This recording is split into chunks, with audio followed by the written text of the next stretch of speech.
হাঁটুর ব্যথা একটি সাধারণ সমস্যা যা যে কোনো বয়সে হতে পারে। দীর্ঘ সময় বসে থাকা, অতিরিক্ত ওজন, বয়সজনিত কারণ কিংবা চোটের ফলে হাঁটুর জয়েন্টে চাপ পড়ে হাঁটু ব্যথা দেখা দেয়। জানেন কি, নিয়মিত কিছু যত্ন ও অভ্যাস পালনের মাধ্যমেই এই হাঁটুর ব্যথা নিয়ন্ত্রণে আনা সম্ভব। আসুন দেখে নিই। হালকা ব্যায়াম যেমন হাঁটা, সাইক্লিং বা সাঁতার হাঁটুর জন্য খুবই উপকারী। হাঁটু মোড়ানো, লেগ রেজ বা হ্যামস্ট্রিং স্ট্রেচের মতো ব্যায়াম প্রতিদিন 15 থেকে 20 মিনিট করলে হাঁটুর গঠন বজায় থাকে ও ব্যথাও কমায়। হাঁটু ফুলে গেলে বা ব্যথা হলে প্রথম 24 থেকে 48 ঘন্টা ঠান্ডা সেঁক দিন, এতে প্রদাহ কমে যায়। পরে ব্যথা স্থায়ী হলে হালকা গরম সেঁক দিলে রক্ত চলাচল বাড়ে এবং ব্যথা উপশম হয়। স্বাস্থ্যকর খাবার খান, কারণ অতিরিক্ত ওজন হাঁটুর জয়েন্টে বাড়তি চাপ সৃষ্টি করে, যার ফলে ব্যথা বাড়তে পারে। হাঁটুর জয়েন্ট ভালো রাখতে ভিটামিন ডি, ক্যালসিয়াম এবং ওমেগা 3 ফ্যাটি অ্যাসিড সমৃদ্ধ খাবার যেমন দুধ, ডিম, মাছ, বাদাম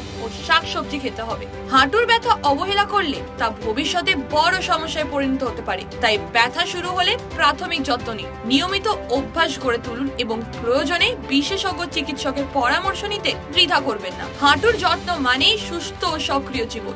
আপনি সুস্থ থাকুন, এটি আমাদের একমাত্র লক্ষ্য।